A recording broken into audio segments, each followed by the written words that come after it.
What's going on, people? Welcome back to the A2A podcast. Today, I talk with former D1 soccer player Lauren Hess as she discusses playing through injury, entering the transfer portal, and the difference between mental toughness and mental health. So again, welcome back to the A2A podcast. I hope you enjoyed today's conversation. So we're back again with another A2A podcast episode, and today we are sitting down with Lauren Hess. Lauren, thank you very, very much for joining me today. As we were talking before, it's a nice sunny day in San Diego, so appreciate you coming in from that gorgeous day and sitting down and talking with me. As we always start out, I want to hand it off to you, allow you to introduce yourself, tell us where you're from, what sports you played, a little bit about your family, your background. So Lauren, I'll let you take it away. Yeah, thank you for having me. I'm really excited to be here today. So like you mentioned, my name is Lauren Hess. I am from San Diego, California, and I was born and raised in Poway my entire life with my two parents and my older brother. I grew up playing a couple sports, but I played D1 college soccer and kind of took my club career into the D1 level, and it was actually really great. I really enjoyed it, and it was competitive. But yeah, that's a little bit about me. Yeah. So, I think I've had a soccer player on as of yet. My best friend is actually a soccer player. She played soccer at Wilkes University, where I played football. So, her and I talk soccer as much as, we humanly can. So I'm very familiar with the game. But before we even get into that, you said you played a couple other sports as you were growing up. What other sports did you get into as a young California athlete? Mm-hmm.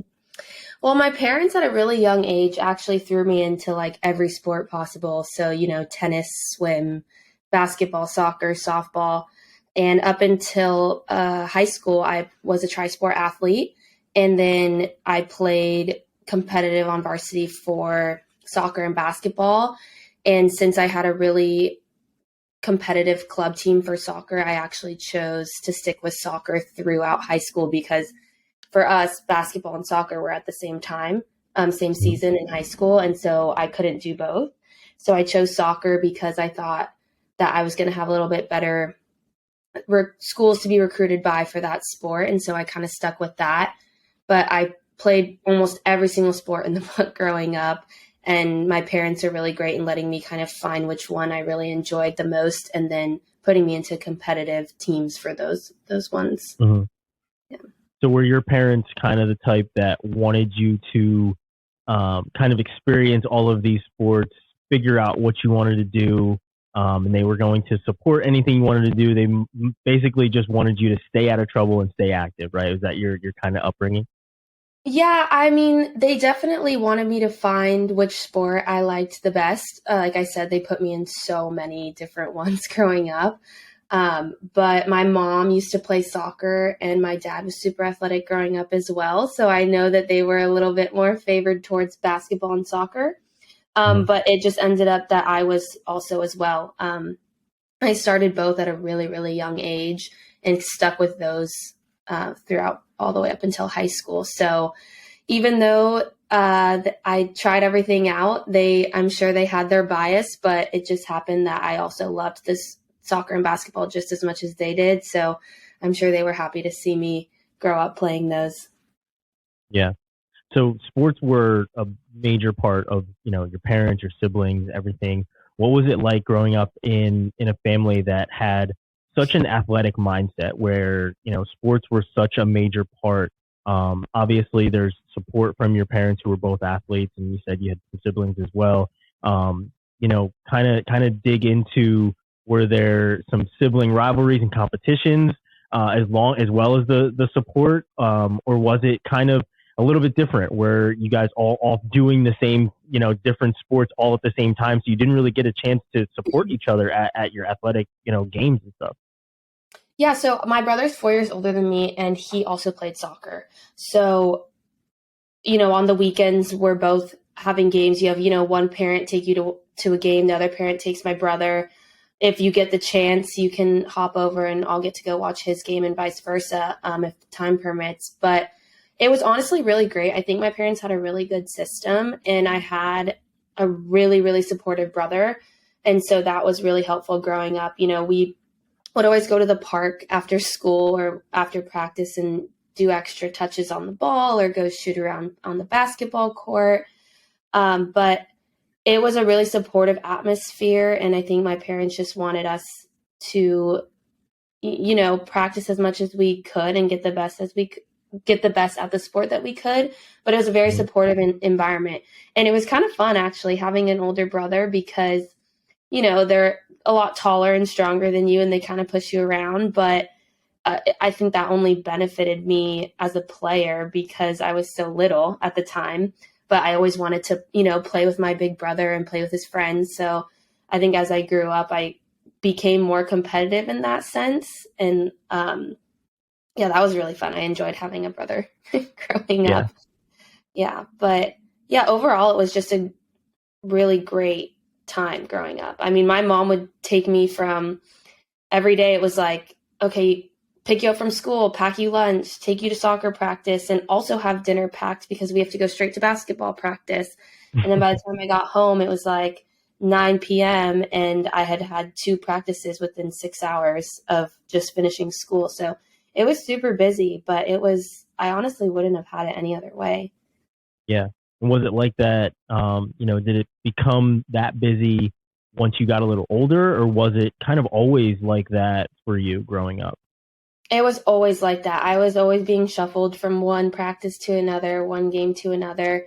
When I was playing soccer, softball, and basketball at the same time, there was a lot of conversation between or my parents and the coaches of, hey, she's got to leave early, got to go to basketball, or hey, we can't make it to this game. Because at the time, soccer was always my priority. So soccer kind of games and practices kind of trumped everything else. But so there's a lot of conversation, but that's kind of how every other sport kind of fizzled out. Was I was always prioritizing soccer. So, Yeah. but yeah, I was always busy, like even on the weekends, after school, before school, always busy. Yeah. So how do you balance the academic part of that? Obviously, being a Division I athlete, you have to, not just be skilled on the field, but you have to have, a certain GPA. You have to have certain classes. You have to, pass that clearinghouse. How was it for you managing so many sports, so many activities, along with the academic side of it to get to, the highest level that you could get to?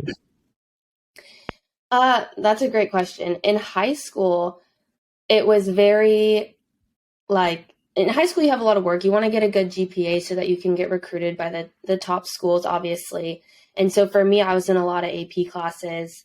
And I'm not going to lie, it was a lot of late nights and very little sleep. I think my body was trained to run on very little sleep. I think on more difficult weeks, I was going to bed at 1 or 2 in the morning studying, and I was waking up at 6:30 to go to school. So added on top of that, going to a full school day and then practicing and then coming home and studying and making sure you're getting enough sleep and eating right. It was really hard in high school. And then obviously that kind of translates over into college.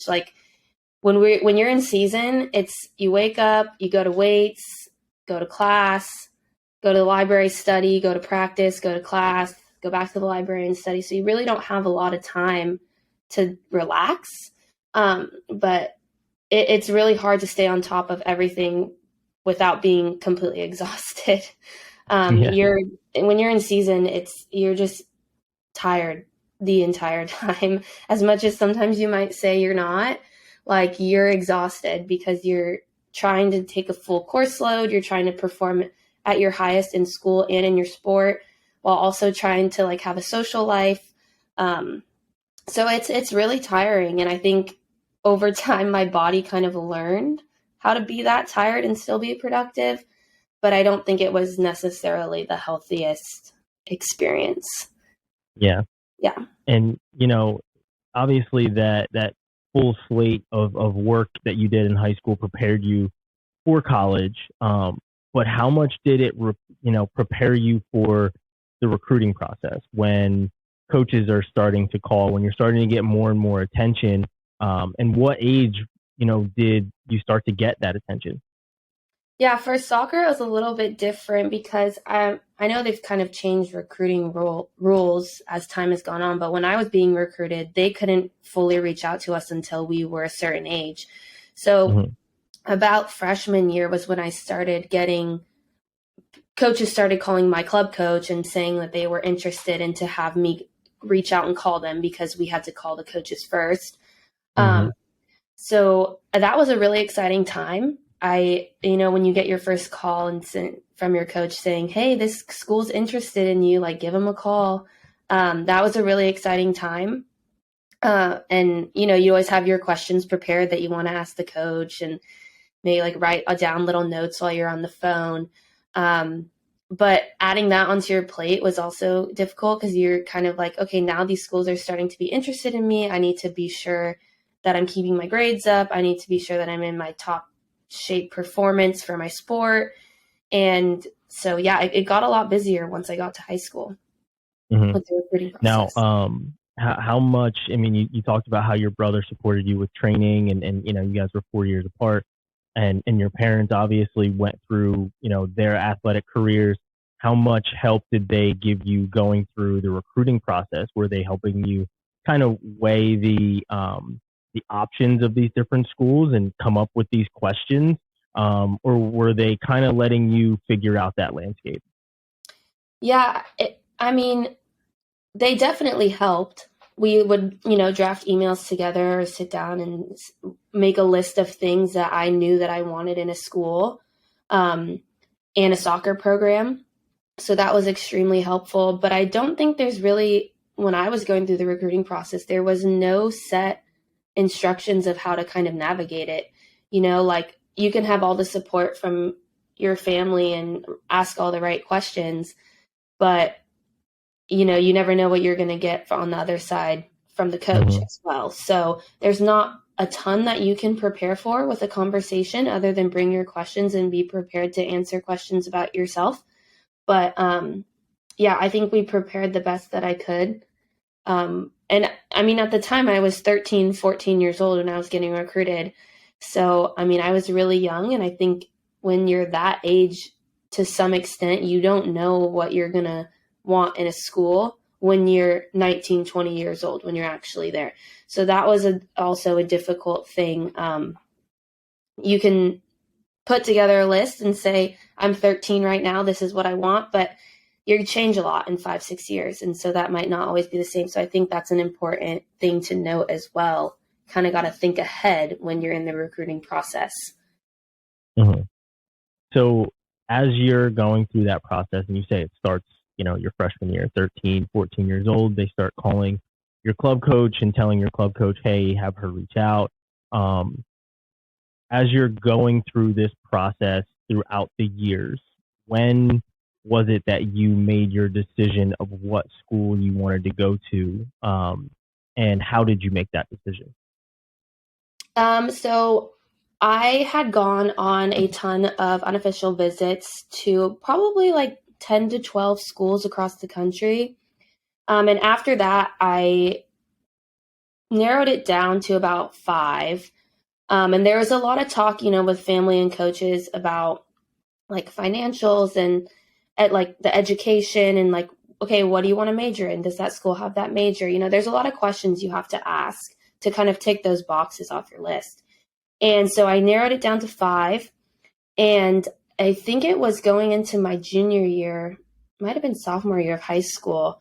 I Sorry, it was so long ago, I can't remember, but I committed to Georgetown University to play soccer. And at the time, I think I was only 15, but I had narrowed it down to five and then three. And then I had a really great visit at Georgetown, and I just absolutely loved it. I loved the coach. I loved the school. The team was amazing. And I just felt like out of all of my visits, that's the place that I thought I would belong the most. And I just called the coach one day and had a little touch base and was like, hey, I would like to accept, the offer to play here at Georgetown. So that was kind of the process of how it went, was just narrowing it down and then taking your top choice. Yeah. How hard is that for a sophomore in high school to narrow it down from these 12 visits where, you're talking to coaches, you're seeing these different teams. And like you said, as a 19, 20-year-old, you obviously are a very different person than as a, 14, 15, 16-year-old.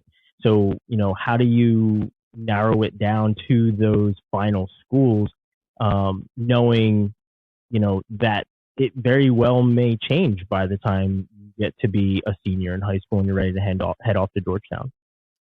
Yeah, I think one of the most important questions that my mom would always ask me, because as much as you don't want to think of yourself not playing at that school, like say you get injured or, something happens, a question she would always ask me was, if you went to this school and you were not an athlete, would you be happy there? And I think that's really important, because you don't want to go to school just because of the athletics. I think that, a lot of stuff on my list, what I wanted in a school was a good education. I wanted to be in a nice college town. I wanted there to be a sense of camaraderie on the campus and within the team. And so I think that question always resonated with me of, okay, say I were to have a career-ending injury, or, something were to happen, like, would I still be happy at this school without playing soccer? And so that really helped me narrow down my search.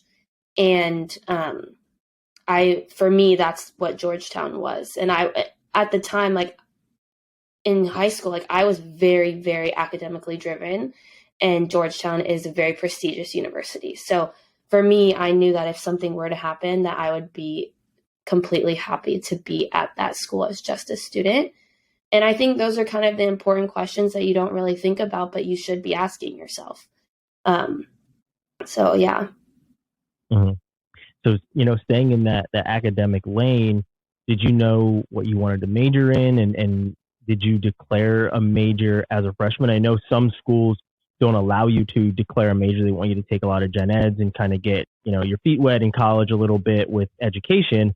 But did you know what you wanted to major in? Did they, was them having your major a big factor? It wasn't a big factor, but I did know that I wanted to do something in business. So I wanted to do like accounting, finance, management. So when you submit your application to Georgetown specifically, you apply to, or like I applied to the business school. So you apply to the school and you have to declare your major when you apply, and then you get accepted into that one school within Georgetown. Pretty cool. So when you get there, and I'm gonna go back to exactly what you said of, as you don't know what you want as a 19, 20-year-old. So once you finally get there after making your decision as a sophomore, junior in high school, what's the atmosphere like, and how much, we'll get to the fact that you transferred in a second, but how much is the atmosphere welcoming, and is it a culture shock? You're from California. That's a little bit different than Georgetown. So, how much did things change for you once you got there? So a little bit of background. My very last game with my club team was the national championship game for club soccer. And I ended up getting injured the game before. So I was not even able to play in that final game, which was a really big bummer. But yeah, I came to college with an injury. And so that was a little roadblock at the beginning, that kind of sparked this whole experience. And to be honest, when I got there, like everyone was so welcoming. Like I know it's different at every school, but at Georgetown, even the seniors, like they're so welcoming. They're so nice. Obviously they know that you belong there or else you wouldn't be there. So they treat you as their equal. And like the team camaraderie there was incredible. Like there was no, oh, she's a senior, like I'm scared of her. It was like everybody was friends with everybody.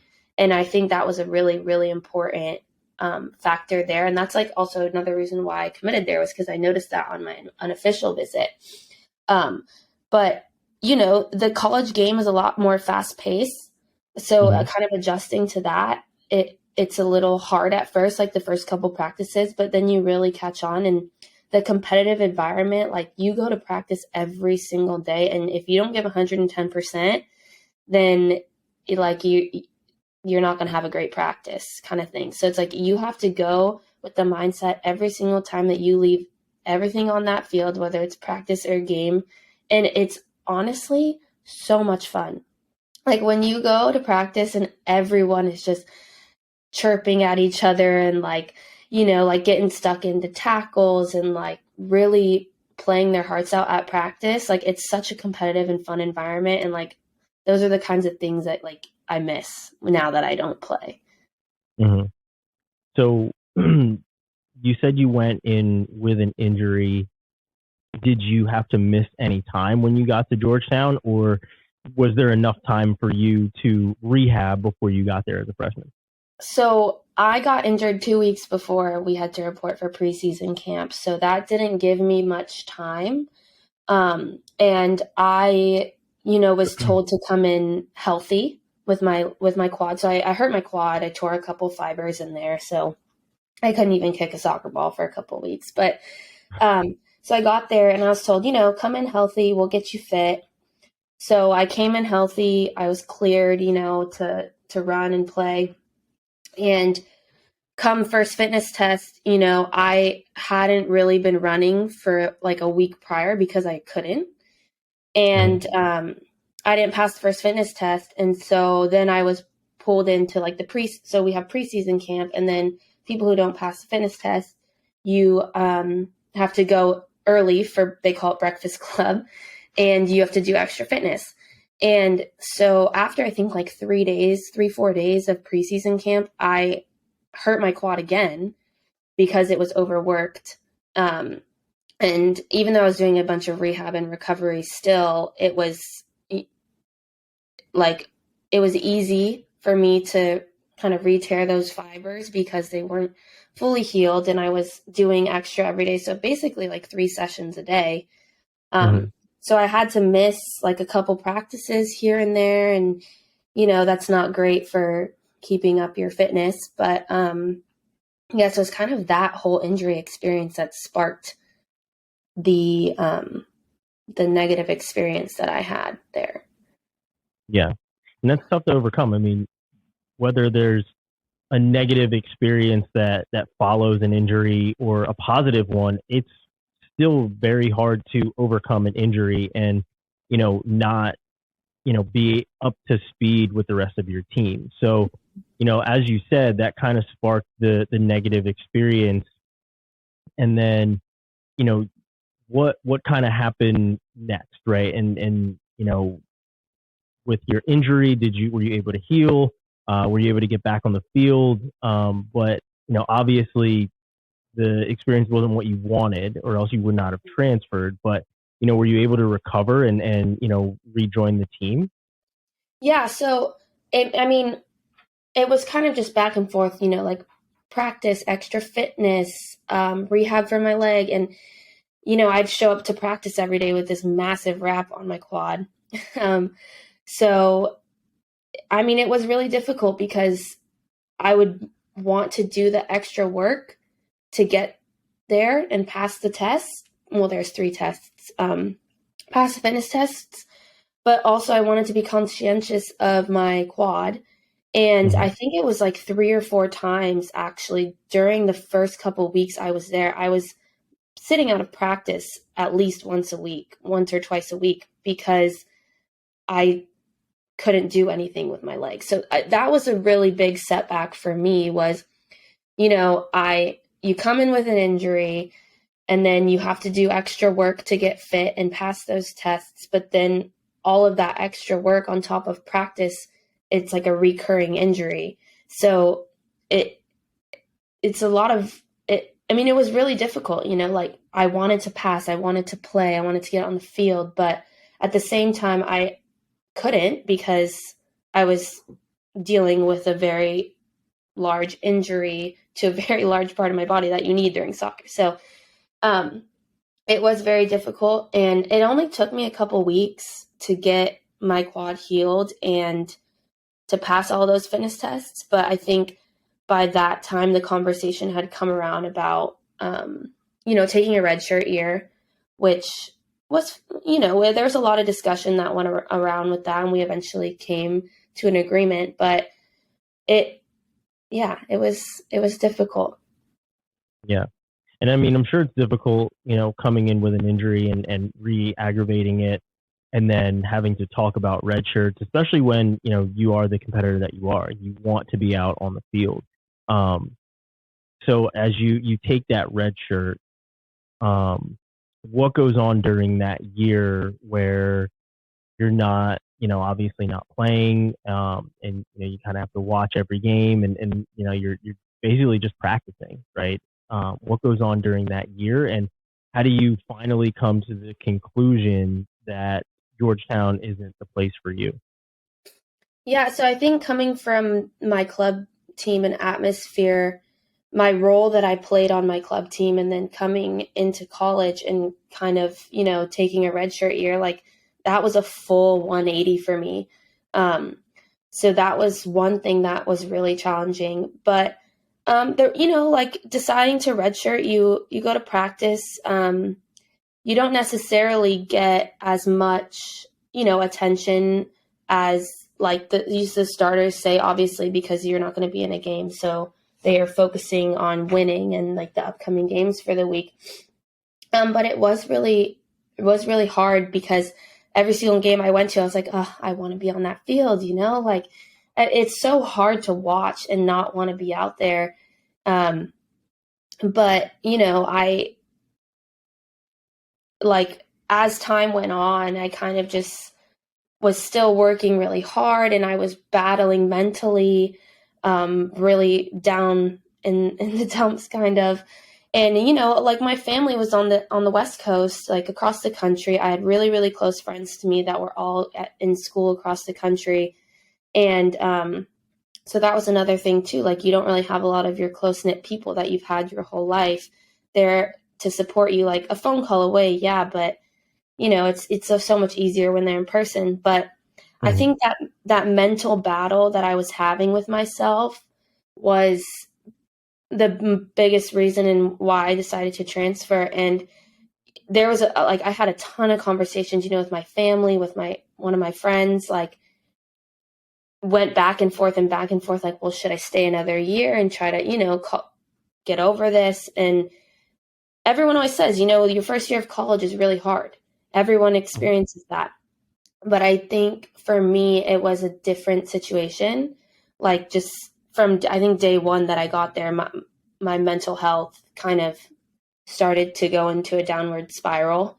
And at some point, you just have to step back and say, okay, I need to reevaluate my role here and say, okay, I need to enter the transfer portal.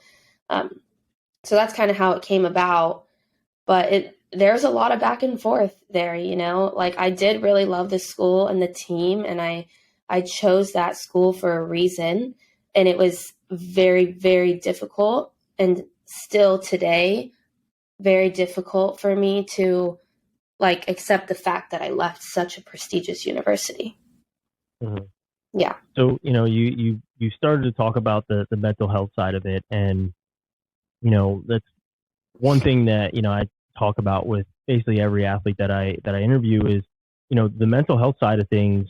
It's now something that we talk about probably more than anything for athletes, because for the longest time people didn't know athletes were going through anything. As an athlete, no matter if you're Division 1, Division 3, NAIA, you're supposed to be the pinnacle of health, fitness, and mental toughness. Yeah. And when that last one is probably the most important, and when it starts to go, there's not much that you can do. So for you, you said you spoke to your family, you spoke to your friends, but were those conversations more around transferring, or were you letting them know, I'm not okay, I'm not happy being here. This is, really, really hard. Yeah. So, I mean, I talked to my brother a lot about it, and one of my really good friends from home. The two of them were kind of like a safe space for like the my mental health side, but the transfer conversation was very heavily with my parents. Um, and they were extremely supportive. Obviously, you want what your will make your kids happy, and um, I think the struggle for me was like trying to deal with my mental health while still being in that environment every single day. And I think something that needs to be like people need to be more aware of is there's a difference between mental toughness and like your mental health. Like Hmm. there's such a gray area for some people, but in my mind, like you can be mentally tough and yeah, like when it comes to like a fitness test or like holding a plank for as long as you can, like there's that side of it, but then there's also like your mental health, and those are not those don't coincide with each other. Like those are not the same thing. But yeah, I think it was just you're told you're not mentally strong, but you are, but it's actually your mental health. So Hmm. there's a big discrepancy there. And I think that was a little bit difficult for me because, I was told to go see like a sports psychologist, but I knew that I was mentally strong. Like I could do the things that I wanted to from a sports perspective, but my mental health was just a blocker for me in like every sense of my life at that time. Yeah. And, you said you talked to your brother and you talked to a friend of yours that was back home. But as you also mentioned, they're a phone call away. So as great as those conversations and those FaceTimes and phone calls and text messages can be, it's there's something to be said about somebody that is sitting right next to you.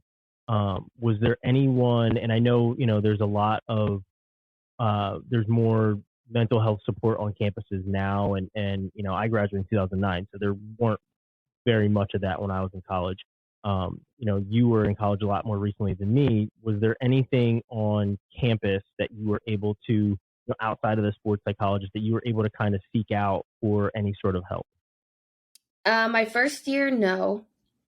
I did have a couple, like one or two friends on my team, um, that were extremely supportive. Like they were there for me 24/7. Like, I mean, I was going through it my freshman year. Like every single day was like battle.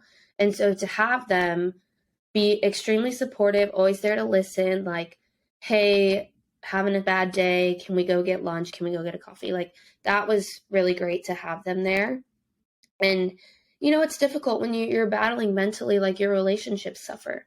So Hmm. like whether that's with family or friends, boyfriend, whatever, like it you when you're not in a good mental headspace, it affects your relationships. And when it affects your relationships, it kind of just makes everything even worse. So to have two people on campus that were very, very close to me, I think they were a big part in keeping me in high spirits as much as they could. Yeah. So the decision finally comes that you're going to enter the transfer portal. Give me some insight on the transfer portal and entering and what that process is to get into the transfer portal. So I had to go to my current coach and get a release form from our athletic director so that you can talk to other schools. So I got that release from him, and then I actually reached out to some of my club coaches from, they were helping me in the recruiting process in high school. And I let them know that I was entering the transfer portal, and I kind of gave them a list of schools that I was interested in. And I also began like drafting emails myself to send to coaches.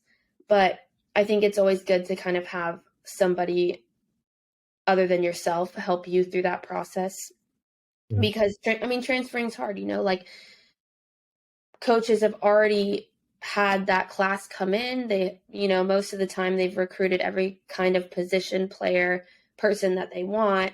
So to kind of try to enter that team as a transfer, it's going to be difficult. So you do need people in your corner to kind of help you navigate those conversations. So I pulled in my club coaches, but then I also started sending emails out myself, trying to get phone numbers of coaches from previous teammates and reach out that way. But yeah, it all started with the release statement from Georgetown. Mm-hmm. So you're going through a recruiting process for the second time. Mm-hmm. How different is it? Obviously, you're older now. You're smarter. You've already been on a college campus. You know even more so now what you want and what you don't want from a program and from a school. What's the process like the second time around as you're transferring? Yeah, you definitely have a better perspective. I wrote down kind of everything that I didn't like at my current school and everything that I thought or like was missing that I wanted in my future school. And, it was, you just put a list together kind of, and you make sure like there's some things you really don't want. And there's some things that, okay, maybe I was missing that I really want. And then there's some things that you never had that you're looking for. But Mm-hmm. it is difficult because, a lot of people who go and play at the Division I level, like a lot of your college financial support is through scholarship. And when you transfer, like schools don't have the same amount of money as they would when you were in high school and being recruited. And so for my family, like the narrowing down the list of schools that I was looking at was a little bit difficult because we had to be sure that if there was no scholarship money available, that my parents could support my tuition. And so that was another thing as well. But yeah, I really put a lot of thought into curating a list of things that I wanted at my next school. And I did a lot of research, on what majors they had. Was I going to be able to take the major I was currently working on and bring it to my next school, or was I going to have to start from scratch? So there's a lot more questions now that I had been in Division I soccer for a year, and I think that was honestly really helpful. There's so many things that I wish I'd known when I was going through it the first time. But Mm-hmm. So this time around, are you doing 5 visits? Are you doing any visits since you kind of already know what you're looking for? Do you go on any visits, or is it more so phone calls with coaches and then maybe visiting a campus or two? yeah, I mean, the timeline for me was pretty tight. I think I entered the transfer portal in probably like January or February, and applications for school are, or like acceptance letters are come out in the spring. So Mm-hmm. there's just a lot of phone calls. I reached out to previous schools that I was being recruited by. So a lot of them I'd already visited, and yeah, it was mostly just phone calls. I don't think I went on any visits, but just having phone calls, kind of getting an idea of, what positions they were looking to fill, whether from a graduating class or like if they also had transfers. But yeah, it was just a lot of phone calls and like touching base with my club coaches on like if they had any insight into any schools that needed someone to fill a position that I could play. So, Mm-hmm. So how did you make the decision of where to go? And um, let everyone know where you ended up going. yeah, I ended up going to UC Santa Barbara. I had been recruited by them before, but they kind of fizzled out of my top 3 when I was being recruited. A lot of it was, I did have a really good friend that went there. So I kind of spoke to her about her experience on the team, and she really enjoyed it. So that was good insight to kind of have, like someone on the inside. Mm-hmm. But then also, like, I wanted to be back in California. I think that was a big thing for me. I don't think I realized how much I belong in California until I left. Yeah. So to be at a school in Southern California, right on the beach, doesn't get much better than that. And it's a UC school, and it's a top 10 school in the country. Like, it was a great academic school. So going from one academic prestigious school to another was a big factor for me. And then also just being, back closer to friends and family. I think I knew going from Georgetown to Santa Barbara, because the Georgetown women's soccer program was a top 10 program at the time, that I would be giving up a little bit in the soccer sense, to be transferring. So I did know that. And I mean, at the end of the day, I just wanted to be in a good mental headspace and be happy again. And so I chose to go to UC Santa Barbara, and I have never looked back. Honestly, I had the most incredible time. Yeah, that's great. I mean, back home, at least closer to home, back in the state that you're from, you obviously feel more comfortable. Once you got to UC Santa Barbara, how was the career? Any other injuries holding you back, or anything like that? Or was it, just complete smooth sailing once you got there?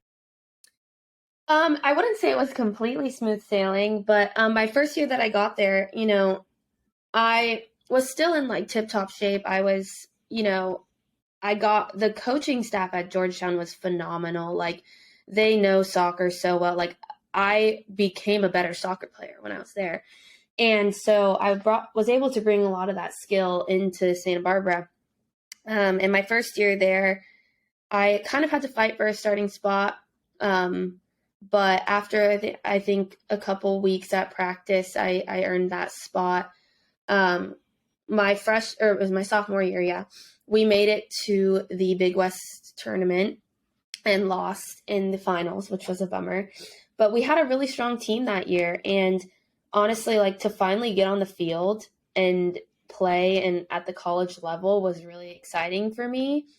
But also, like, navigating a new school. It's like my second time as a first year student at a school. Mm-hmm. And it was difficult, but not as difficult as my first experience. And I think, the team camaraderie there was also really great. Everyone was really good friends, and the coaching staff was really nice.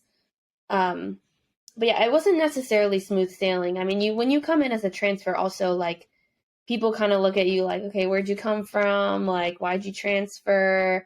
Why'd you come here? Like, at first, but then I think once you show your playing ability and like that you can fit in and you can earn your spot without being entitled to your spot, I think it's like you come in and people start to respect you a little bit more.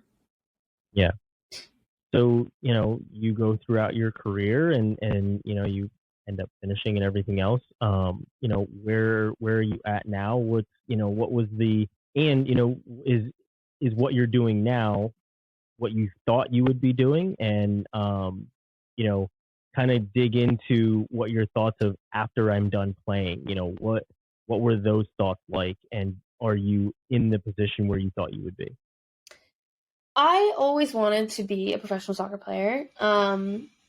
But I think as I got older, I kind of like, soccer had been my life for 22 years.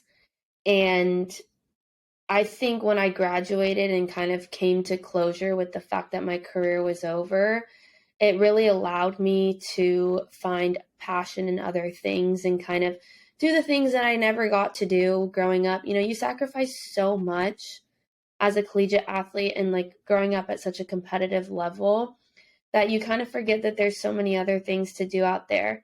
And, I live in San Diego right now. I'm working as a data analyst. I never knew what my career was going to be, but I am very happy with where I've ended up.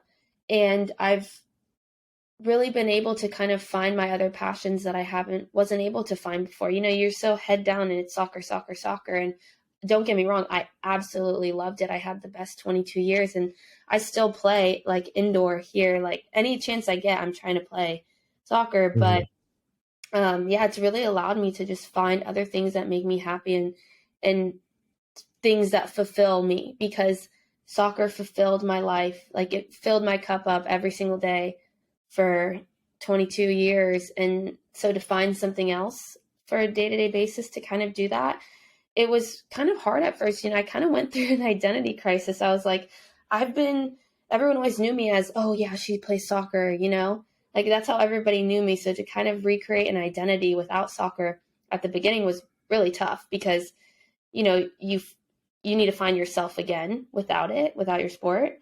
And I think now that I'm 2 years out of it, I think I've done that. And I'm actually really happy with how I've ended up. And I've been really happy with the kind of path that my life has taken post soccer. Mm-hmm. That's awesome.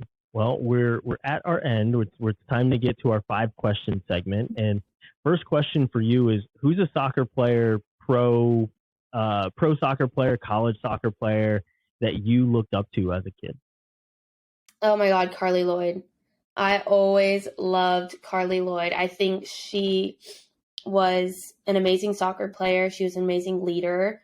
And she always spoke the truth, like she acknowledged that there were times it was hard. And I think for her to be that real and like for her to let people know that even at the professional level, you deal with those things, that was really cool for me to see because I was also doing that, going through those things. So to know it's not just easy breezy, like professional athletes still have challenges was good to know. And she was also just an incredible soccer player. Like she was so fun to watch. And so I just really enjoyed watching her growing up. Yeah. What was a game that you had that you'll never forget that also kind of validated the fact that you were able to play at the next level? We I think it was 2014. My team went to the ECNL National Finals in Virginia, and we actually made it to the championship game, and we won. So we won the entire. We were national champions for 2014, and that was, everyone. That's the dream you chase, is to become a national champion, and we did that, and that is something that I will never ever forget. Mhm. Um, you said that you love every bit of your job. What's something that you take from being an athlete that you'd say is a big part of your everyday life now? I would say, like now that I don't play a sport, like I need some competitive in my competition in my life. And I kind of bring an everyday competitive mindset to my work.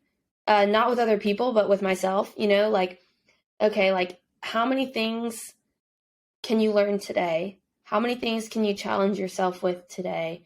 How many things can you check off your to-do list today? And um, so kind of just bringing like a competitive mindset and like being in competition with yourself has kind of been something that I've brought. But then also a lot of teamwork. I think like I've always been able to work really well in teams, but that's just because I've been on a team in my entire life. And I know that not everybody kind of possesses that same quality. But for me, like being able to work in a team and just listen and understand different perspectives, um, that's also definitely helped me in my day to day. What is one game you'll never forget, whether it was when you were 5 years old or a game in college or at any age? What's a game that you will never forget?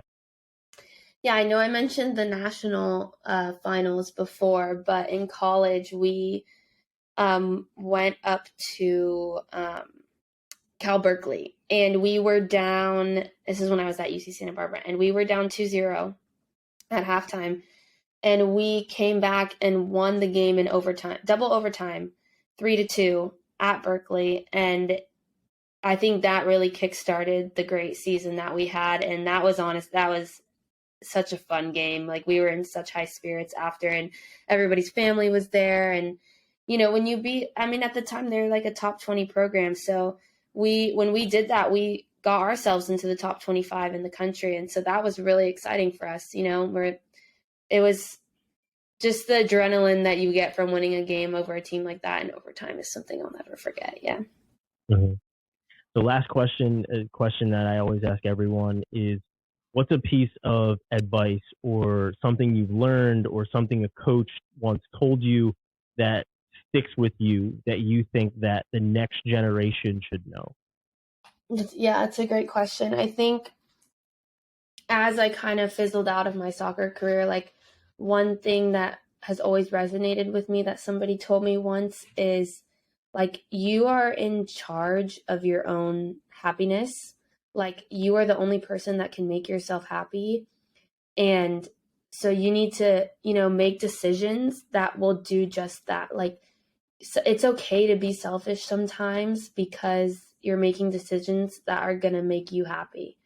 And like, once you kind of realize that like, you don't have to please everybody in your life, because I know people can be people pleasers. Like, that's how I used to be. But when some days somebody told me that you are in charge of your own happiness and you are the only person that can make decisions to make yourself happy, like, I started doing that, and I've never been like happier. Like, in the moment, like, I'm very content with where I'm at in my life right now. And I think that's because I've made decisions that will benefit me. And yes, I still consider other people's feelings and that kind of stuff. But I mean, you can't go your whole life without making the decisions that you know are going to be best for you. So.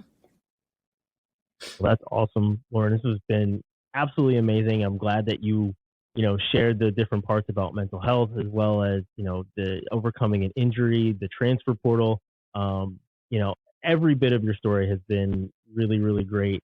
I really appreciate it. Hopefully, you continue to have fun playing soccer and continue to progress throughout your career. Maybe someday we'll see you coaching or something if that's what you want to get into. But I really appreciate it. And hopefully we will talk to you again soon. Yeah, thank you for having me. I really enjoyed it as well. And hopefully I can be a voice for those people out there who are kind of going through the same thing.